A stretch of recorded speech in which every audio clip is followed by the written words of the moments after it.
Hello, hello. Welcome to What's Working Now. I am your host, Katie Richardson, and always finding you the most incredible and amazing people to have on the podcast. And today we have somebody who is so unique and different from all of the other entrepreneurs that I have interviewed. And this is why you want to stick around for today's conversation.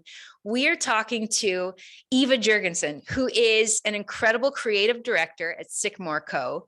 She is also the author of an amazing book. It's a book that you don't want the e-version of this book. It's one that you physically want to put in and flip through the pages with your own hands.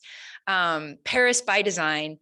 We have the awesome and the amazing Eva Jorgenson. Eva, welcome to the show. Thank you, Katie. Thanks so much for having me. And I should also add, you live in the beautiful Utah mountains with your husband and your two kids. You're a woman who I really am excited to dive into your story because you're not the typical businesswoman entrepreneur. And I'm excited to kind of share with people how there's more than one way to do entrepreneurship. And before we jump into that, share with us the story of a time or a moment that has kind of shaped and formed who you are today. Well, I mean, there's so many moments, it's hard to choose, but one that keeps coming back to me that I've shared before is, so when Kirk and I, my husband's name is Kirk, and we work together. And when we first got married, I told him that instead of a diamond engagement ring, I wanted to travel.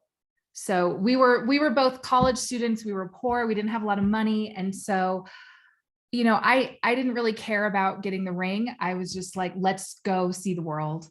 And so we did. My cousin made me a little band out of silver in his high school shop class that I still wear. I'm still wearing right now. That is so cool. And so that was my ring. And we got those big backpacks, you know, those giant backpacks. And we went and got a train pass, and we traveled around Europe, and we were staying in hostels and working on farms and staying with friends. And in Denmark, we were working on a farm. It was this husband and wife, and they had 4 children, and they lived on this farm in the countryside in Denmark, and they grew their own food. They had some animals, you know, like sheep and cows that they milked, and they just did everything together. Like they worked together to take care of their kids and their household, and also to support themselves. They would do odd jobs to make things meet. And they were both very creative people. And they had this very creative home where they would wallpaper the dining room with their children's drawings, like literally glue them to the wall and just things like that. And we were this young couple, barely married at the time. And that just made such a big impact on us. We thought, look at the life that they chose and created for themselves, where they're living together, working together, this really equal partnership. And they both get to be with their kids, but they also both get to contribute to their livelihood and in this kind of idyllic environment on this farm. Now, we didn't come away from that wanting to be farmers, but although I really admire people who do, but just that idea of us working together as a couple to have children. We didn't have children yet at the time, but to eventually have children and raise them, and also work together in some sort of creative and non-conventional kind of way. And that's what we've basically done with Sycamore. So that's the life that you absolutely have built and created. And what's so fascinating as I get a visual of this travel and this experience that you described, I mean, this was before the days of Facebook and Instagram and even Airbnb and Uber. And so like that kind of a life, like the wanderlust of today is all over Instagram, but right. You didn't, like what you were experiencing was really unconventional and kind of out of the box thinking, and how like you were kind of at the forefront of this, doing things differently, doing it your way, the way that you want. And what a cool experience. And to say, you know, instead of spending money on a ring, let's go have this incredible experience together and go see the world. Mm-hmm. So Yeah. amazing. We How still talk about it. We still think about it. It was definitely worth it. this dream and desire to travel and to explore and to see this world, at what age did you start to notice that for yourself? Oh, that is a good question. Um, I mean, I remember always really liking travel. We'd go on road trips and things when I was a kid with my family, and I always really enjoyed that. But I think when I really caught the bug was my freshman year in high school. My grandparents were living over near Geneva, just outside of Geneva in France, but near the border, because my grandfather was directing a study abroad program over there. Mm. And so we were lucky enough to be able to go and visit them and spend maybe about a month over there with them. And we traveled around a little bit as well. And I just loved it. I remember landing in the airplane, like landing in Charles de Gaulle Airport in Paris, and just being like, I can't believe I'm actually here in France. And of course, I should say too that I'd grown up hearing so many stories about France because my mom grew up there. So she's American, but her dad had worked for IBM in Paris for many years. And so pretty much all of her formative years were in Paris. And so I would ask my mom to tell me bedtime stories about Paris and what it was like to live there. And so my entire life, I had this francophilia basically. But it was this particular trip where we got to go over and visit my grandparents, and I was there in person, that I just fell in love with travel and with France, but and just with all of that, and just the way it opens your eyes, and the people that you can meet, and just the different cultures and foods and art and design and everything all together. It's just been a huge inspiration for me ever since. And I remember in high school at lunch with my friends, we would sit around and talk about trips we wanted to go on. So cool. So cool. And this is a passion that you and your husband share. Mhm. And like you mentioned, you and your husband have worked together. You're both super creative and have not done the conventional route when it comes to generating income. And you have become this very kind of what I would describe a very unconventional entrepreneur. Now, I keep describing you as an entrepreneur. Mhm. Is Uh-huh. that even how you describe yourself? I'm curious. It's not, I mean, if people ask what I do, I never say that I'm an entrepreneur. That doesn't, it's not the top thing in my mind, right? So it's more like, but although I do admit I am an entrepreneur, I mean, the things that we've had our own business since 2007. So sure, I'm an entrepreneur, but it's almost more of like a tool or means to an end than the goal, you know? Tell us The about the goal, goal. yeah, the goal has always been to, I, I mean, creativity, to express our creativity, and also to just kind of create this life for ourselves where we're able to have a certain amount of freedom and be able to work on creative projects and collaborate with other creative people and collaborate with each other, my husband and I, and be able to have the flexibility to be there with our kids when we need to or when we want to, and to be able to kind of hand that off back and forth between us. Yeah. So yeah, entrepreneurship has been an amazing thing to enable that. But yeah, it's not the first thing I think of when I say Well, what I am. pursuing entrepreneurship as a way to be creative, clearly that's really important to you in your life, this creativity. What is Mhm. it about creativity and creation that is so important to you that it has you going the unconventional route and doing things that are not the easy way to do things?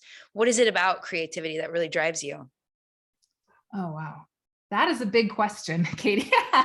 Let me, I have to think about that. I mean, what is it about creativity that drives me? There's, it just makes me feel alive. Mm. You know, if you just, to simplify it, to boil it all down to something, I think that's it. Yeah. Makes me feel alive to create whatever it is. Yeah. So cool.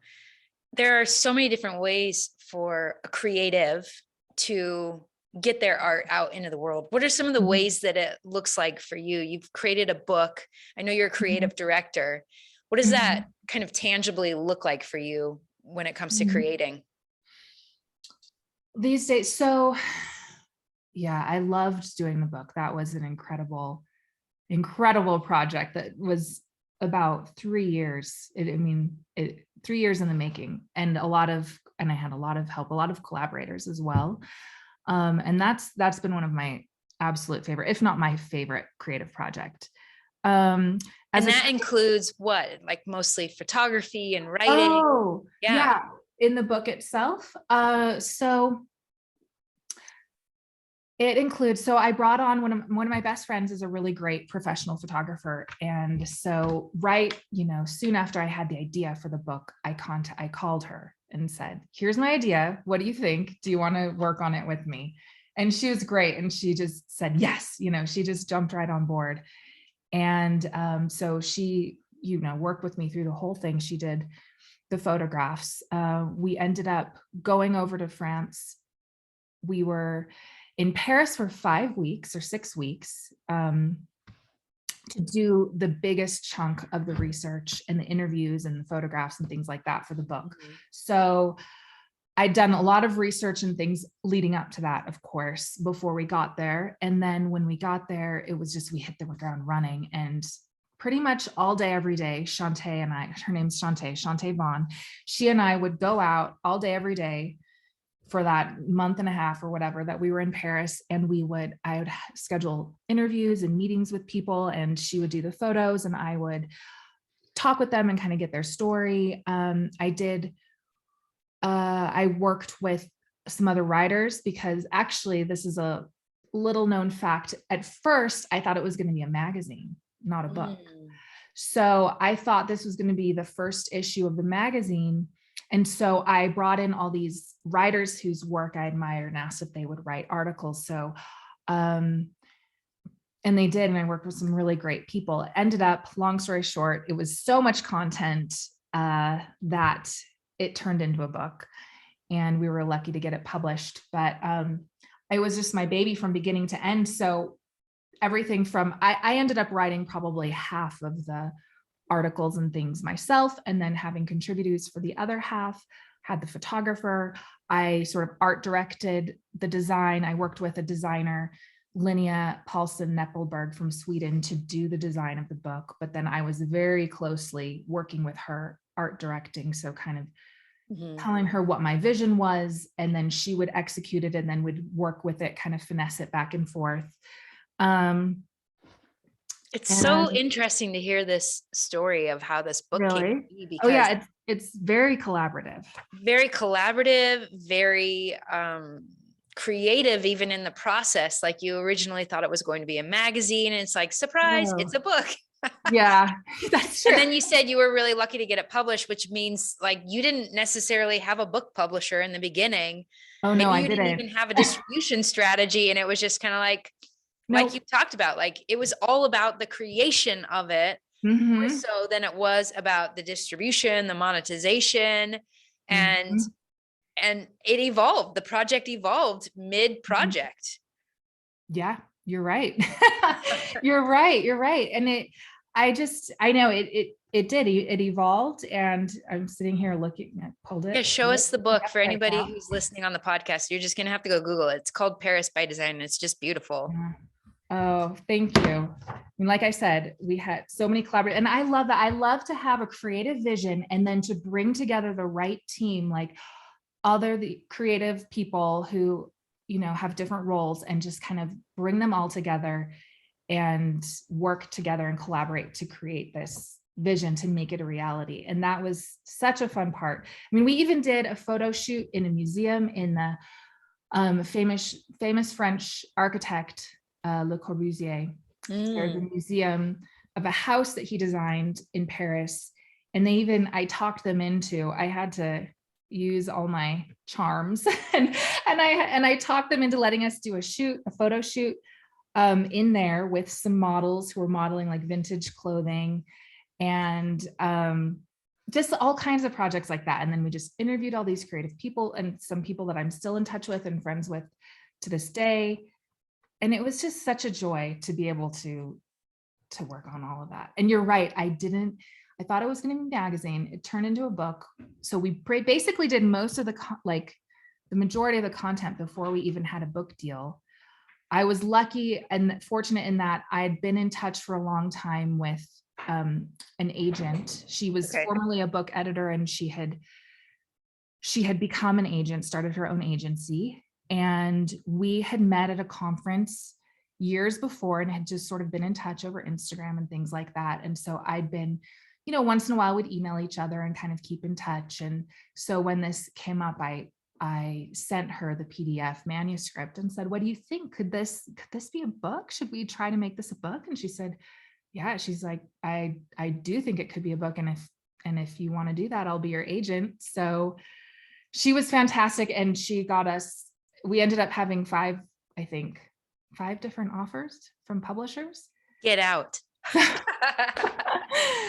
So it doesn't always work this way, but I think sometimes when that creative project comes in, that almost feels like inspiration is just like funneling through you when you just know that it's the right thing. And I just, because of that, had so much confidence in this project that I was just like, it is going to happen, and it did.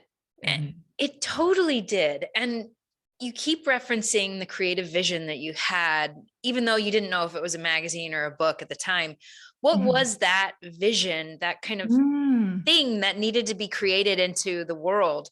Right. What was it then? Like, what was the core essence that was going to be a magazine and then became a book? Well, the thing is, there's a sea of publishing on Paris, of course. There's so many books and magazines and everything about Paris. And I love France. I love Paris. So I collected books about Paris and magazines that had articles and things.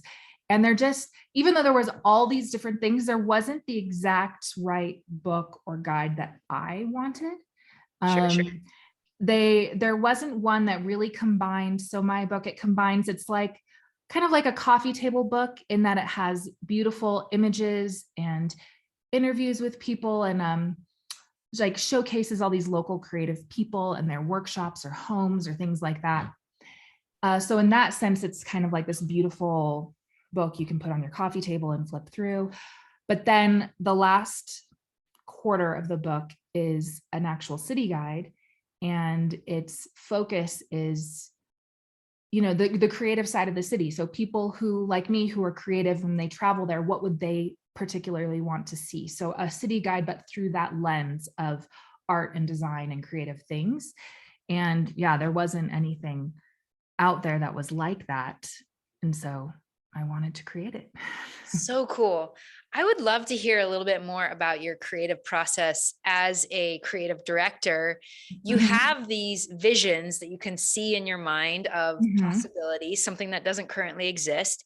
And part of your responsibility and job as this creative director is to take that vision that's in your mind and be able to transfer it and share that vision with a team of collaborators. And I feel like this is something that I talk to my entrepreneurs about quite a bit, because as entrepreneurs, you have a vision. It might not be as colorful as Eva's vision, but you have a vision of something that could exist that doesn't currently exist. And they need to understand how to translate what they see in their mind and share it with a team in a way that they can begin to execute on it. What are some almost like tactical things that you do to even start to organize the vision that you have and to put it together in like some sort of like a vision board where you then are able to share and paint that picture visually for collaborators? What are things that you use to do that?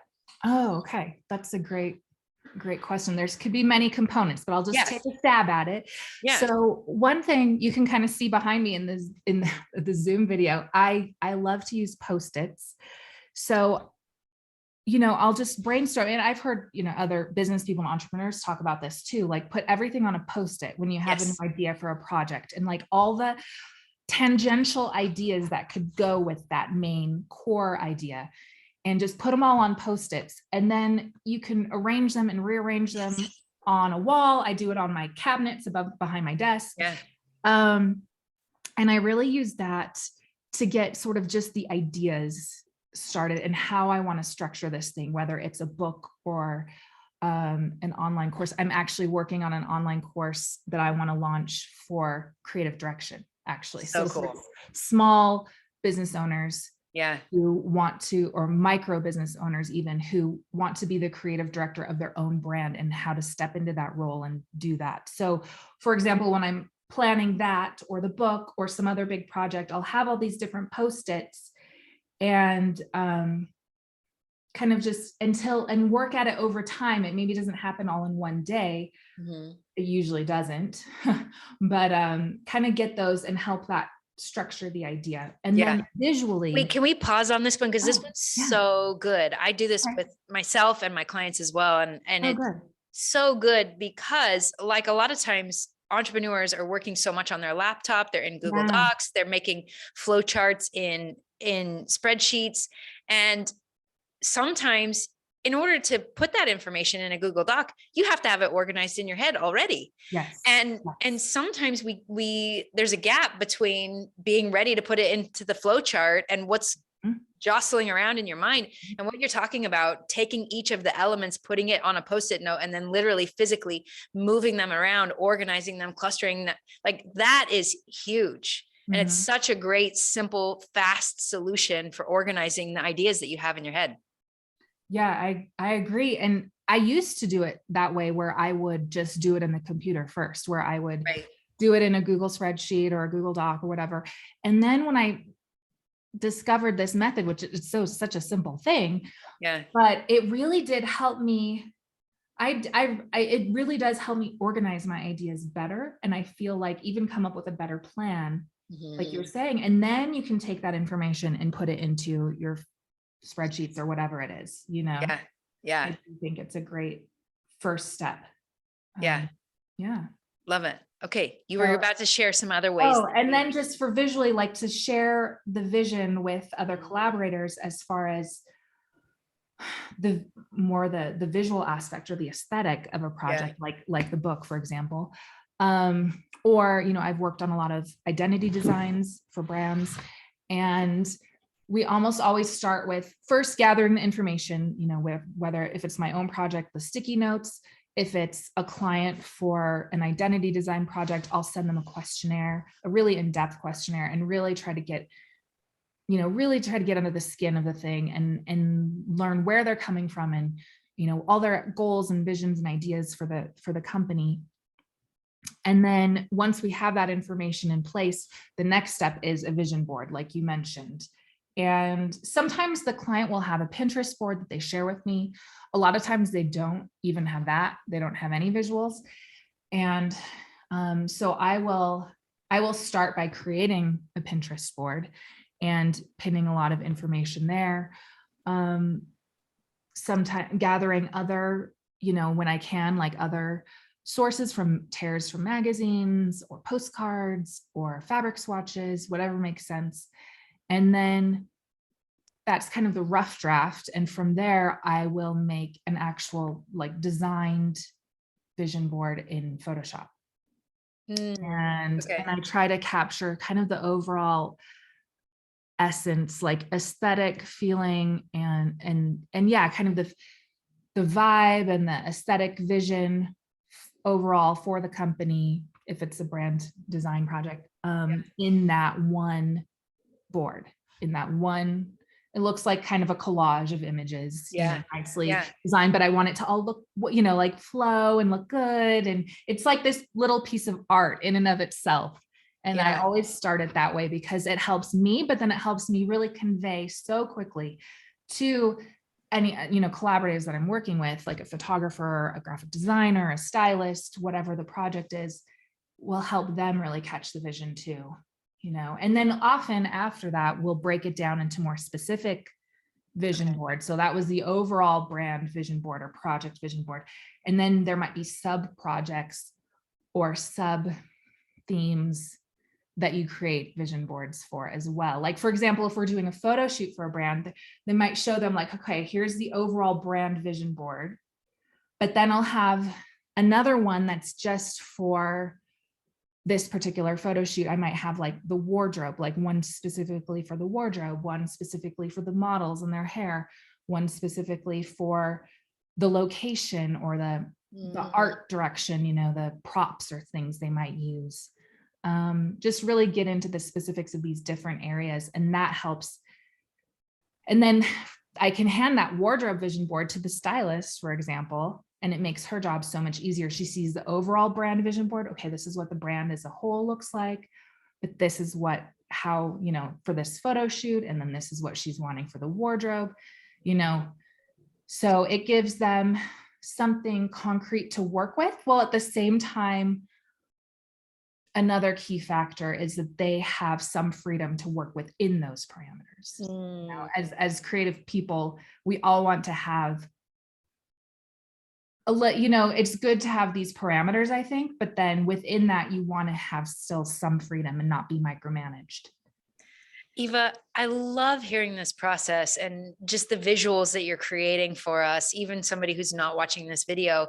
I really feel like one of the great advantages that a creative person has is that they are so visual. And I think for anybody who's doing business, an entrepreneur or a freelancer, however they describe themselves, if they can take this process that you're talking about, which, like, to be a visual creative, you have to have this process. But I believe that what you're talking about and describing, I believe that that will give any entrepreneur, no matter what they're in, whether they're creating courses, they're marketer, like whatever kind of entrepreneurship that you're in, if you can model this process that Eva is sharing with us, it enhances your experience that much more. Because what you're talking about is this process of creation, right? All things are created both spiritually before they're created physically. And we have these ideas, AKA spiritual things that live inside of our mind.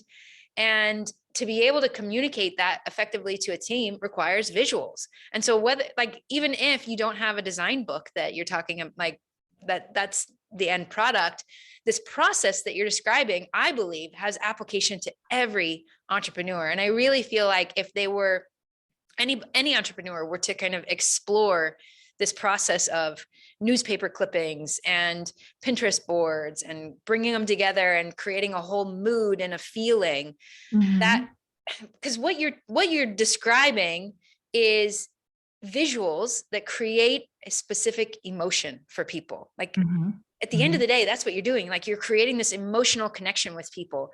And if you have a personal brand or a corporate brand, anything like that's the thing they need to be doing, is making that emotional connection. And even if it's through words, understanding the visuals, I think, is such an incredible way to give somebody a leg up and to help them differentiate themselves in the marketplace. So this is why I was so excited to talk to you, because I knew you had this kind of stuff for us. Wow. Well, I love talking to you about it, because it's so interesting to see where you take it and how you apply it to all different kinds of businesses. But you're absolutely right. Yeah, it does. It does apply. Any entrepreneur has a vision that they want to create and have happen. And I do think that these vision boards are such a powerful tool. And I've even heard, you've probably heard of this too, people having vision board parties where, yeah, I've heard of this. I haven't been to one, but I'm like, one of these days, maybe I will, or like just instigate it myself. People will even have vision board parties, whether for their businesses or for their lives, where they get together one evening or something and just bring and actually do a physical vision board, like a big collage in person, where they grab magazines and post, you know, like all this paper ephemera and ribbon or whatever it is, business cards, and put it together and create a vision board. And I think that's so cool. A pretty inspiring and cool thing to do with, you know, whether a group of friends, if it's for your life, I could imagine a mastermind group doing it together. Yeah. Love this. I actually gifted my husband a vision board once. I just took everything he ever talked about and I printed out a bunch of pictures and I organized it into do, be, and have. And just took pins and actually printed them out there's And there's then just I love something that. beautiful about physically experiencing something like that, but like cross-pollinating and experiencing other people's boards. I love this idea. Mhm. Love this idea. Mhm. What a great idea. And yeah, absolutely, you could bring that to a mastermind. So Mhm. cool. You mentioned that you work with your husband, which I think is so special and unique. You know that I've worked a lot with my husband as well.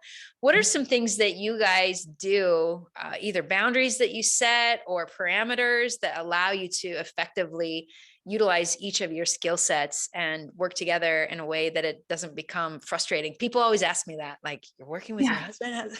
I'm like, it's the ultimate. Are you kidding me? So I would love to hear what that looks like for you and Kirk to work together. Yeah, I mean, I think it's changed a lot over the years. If you know, 2007 is when we started. So what was that, 14 years ago? And it's looked different depending on what stage we're in, either with our family or with our business. Mhm. Um, when he joined, you know, for the first 10 years of our business, we actually had a stationery company. That's how we started off, with a letterpress stationery company. And in that instance, it was more clear cut. I was the quote unquote creative person, and he Mhm. was the quote unquote, you know, business and operations person. Um, and so it was kind of delineated that way. Mhm. And I would say it was pretty, um, yeah, so that made it kind of clear cut. When it became trickier was when we transitioned out of that. And it was kind of a slow transition that we didn't realize at first we were transitioning, you know, as these things sometimes happen. We had decided, we'd been doing photo shoots for our brand, for our stationery, and loved doing those. And we decided that we wanted to start doing video. So this was 2014, and video was really just starting to pick up speed in marketing purposes for online, you know, companies and things. And so we thought, oh, we want to do a video, but we didn't know how to do a video. And so we reached out to some friends and we're like, hey, would you want to collaborate? We had this idea. And anyways, it ended up snowballing and becoming this whole thing. Ended up that we made a short film. Kirk and I were the producers. And we collaborated with a friend who's a video creator, and another friend who's a stylist. And we made this short film together, and it ended up not even being for our brand. Oh we my just word. It was just a creative passion I project. think I remember when this came out. What is it called? Well, the film itself was called The Art of Correspondence. And out of that, we created a film production company called Nor Film. Yes, I remember this. And yeah, so we did that for a few years together with these friends of ours, and we loved it. It was great. And we really caught the bug. One, like for Kirk himself, he ended up learning how to be a camera operator or Mhm. a video creator, filmmaker Yeah. himself. He ended up learning the trade, and from this friend of ours who generously helped him out. And then for me, a big part, and actually for both of us, a big part of it was it reminded us of when we were in college, and we both played in bands in college. And that just sort of like creative collaboration with our bandmates and with all our friends who were in bands and things, it kind of reminded us of that, this big collaborative feeling of working on this film or these films with, you know, a team of people. And we just had missed that, and we loved that. And so we started doing more and more projects like that. We started getting clients who came to us, who asked us to do things for them. We weren't even advertising that this was something we were doing as a business. And so from there, our business it just kind of, we just watched it unfold. And it just sort of Yeah. happened that we did this transition. And so we transitioned out of the stationery eventually and into a creative studio where we do photo shoots and video shoots for brands, as well as identity design and things like that. And so in this role, the past several years, as we've been a creative studio, it's been a little bit like not as clear cut as it was before. Mm. And I think there were times when we had to kind of like sit back and have a conversation like, okay, wait, what are you doing? And what am I doing? And we kind of had to figure that out. Whereas before it had just come easily and been clear cut. And now it was, and we loved what we were doing and it was a good thing. I think it was the right decision that we transitioned, but it definitely, took some just trial and error to figure out what our roles would be. And because now we're both the creatives, he's creating videos and I'm art directing and creative directing. And so now we're both the creatives. And so we're both doing creative things. And then we're both kind of working in the business too. And as far as, it's been interesting because working this way as freelancers and getting different jobs from clients and things, it'll be interesting. Sometimes we'll get this big video project and Kirk we'll have this tight deadline. And after we shoot the video, Kirk will be editing and he'll have to be editing like all day, every day for like a couple weeks on end. And so he really has to be just at his computer doing that. And so then I will pick up the slack with home and kids and all of that and other aspects of the business. And then there will go through times where it's the opposite, where I'm really working in deep on these identity design projects, which he doesn't really do work much on. And so it'll be the opposite. And then he'll pick up the slack with the home and kids. And for the most part, we've been pretty lucky in that it's kind of been one or the other. And we've been able to kind of just juggle and hand things off and on. So yeah, that's kind of just how it goes now. It's so interesting to hear your process, both with your creation process and pursuing projects and ideas, and also how you and your husband worked together. It's very flowy, and the pursuit is always the creativity, right? And getting the ideas and the vision out into the world. And, it just kind of depends. And I, as a designer, as a product designer, like I really appreciate hearing this process, because I'm similar. Like it's less rigid and it's more like welcoming and receiving and accepting what God or the universe has for you. And it's you doing your part of it, your piece of it, and doing work and being intentional in that work. And at the same time, like new doors open and opportunities show up that maybe you weren't expecting. And surprise, we created a creative studio. Weren't planning on doing that, right? Yep. No, it wasn't in the original plans, but it just, exactly. That's kind of what the universe or God wanted or how it unfolded. Yeah. Yeah. I do think there's a lot to be said for following that what is it you're following? Like You said following that, following what? Following that inspiration, following just as life unfolds, kind of as your business unfolds, and following, I mean, I guess, an entrepreneurial way to look at it sometimes is saying like, follow the money, or follow, and sometimes we've done that, but honestly, yeah, that hasn't been our main goal.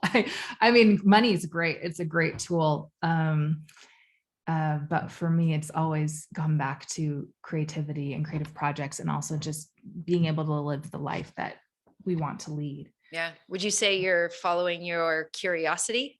Yes. Oh, that's something Shantae, my friend, the photographer, she said about me. And I had never thought about it before until she said it. And then I was like, oh, you're right. But she just told me that, she's like, Eva, when we were working on the book together, she said, Eva, you have insatiable curiosity. I was like, oh, yeah, you're right. So yes, definitely following curiosity, following inspiration, following passions, we do have to follow the business and money and do, pay the bills and make sure we're doing things that make sense that way too, of course. Yeah. But I think there's a huge thing about just being open to possibilities and because amazing possibility or opportunity might pass you by if you have your blinders on and you're just like so focused on what you thought your goal was that you're not open to the possibilities. The opportunity. Yeah. I think there's a lot of wisdom in that. Absolutely. I've loved everything that you've shared with us. It's just been an absolutely incredible conversation. I think there's a lot for somebody who is maybe not what they would call a creative entrepreneur. I think there's a lot of wisdom in what you've heard Eva sharing. And I would invite anybody who's listening to be really open and to look at your own business and say, you know, are there some things that Eva's doing in her business that might help and benefit me, either in communicating with your team, in your product development, in your product creation. I think there's a lot of really incredible things that you have shared with us today. And I'm excited for people to look at their business kind of through this new lens of curiosity and creativity. Before you disappear, I have a few lightning round questions for you. Okay, I'm ready. What is a book that you keep on your side table? Ooh, a book that I keep on my side table. It can't be your book because we already talked about that. I hope it's like at my bed. Yeah. I have just, okay, well, I always have my scriptures, but I also have just a rotating list of whatever books I'm reading at the time. Right now, I'm reading The Most Beautiful Walk in the World, which is about Paris, which is about a man who gives walking tours of Paris. And I'm also reading, because see, this is the entrepreneur side of me. I never read this book and I'm like, this is a classic. I need to read this book, which is, I'd never read before, which is Think and Grow Rich. Oh yeah. I've never read it before. Such a good book. Yeah. So I'm about halfway through that. I'm like, okay, because so many of the newer business and self-helpy type of books that I've read, I swear they get so many ideas from this book. Yes. They're they like all reference this book. Grow Rich. Yes. Right? Yeah. Yeah. So I knew it was a classic. I'm finally getting around to reading it. Yeah. So good. I love it. What's something that you do every day? Tell us about the Eva habits. Oh, well, I do have my habits. My husband teases me. I have my routine. Every morning, I call it my morning practice. Every morning I go on a walk for about an hour. Wow. And so I get my fresh air and my exercise. And at the same time, I do my spiritual study, either by like listening to something, or even when I'm on a safe sidewalk, I'll like read on my phone even. Cool. And then I meditate. I do meditation, a gratitude practice. And then if I have time, I will, maybe listen to a podcast or some music or something.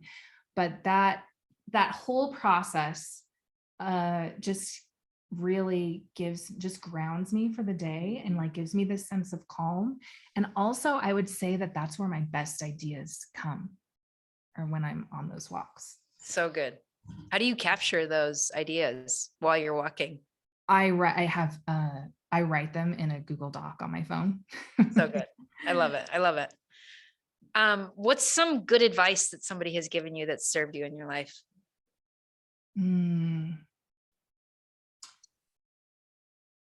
That is my mentoring professor in college. I went to school for art.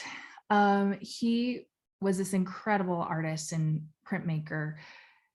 And I remember coming in to show him some of the work that I had been working on. And he told me how his mentoring professor, when he was in school, had told him to set, and this is kind of something we touched on, to set parameters for yourself, set tight parameters for yourself, like give yourself rules for this series of work you're doing or this project, and then work within those parameters and be as creative as you can and try out as many different things within those set parameters. And that was a key or a secret to great creativity and innovation. And so I did that for my subsequent projects in school. And I really do feel like it helped me elevate my work and what I was doing. And I think that still can apply to so many things in creativity and art and design, but also in business and life. So good. So good. I think that's such a misconception about creativity, is you think it's just living in la la land and a dream place. And that is an element of it. But when you understand the power of constraint, it really helps you to innovate and to create something that doesn't just continue to live in la la land, but can actually live in reality when you understand those constraints. Yeah. So good. So good. Eva, this has been an absolutely incredible conversation. Thank you so much for joining us. Where can people find you? I'm on Instagram, sycamore_co, and also Paris by Design. I have those 2 different accounts. Okay. And we've also got that for all of our listeners in the show notes. Thank you so much for joining us. And for everybody who's listening, this is what's working now.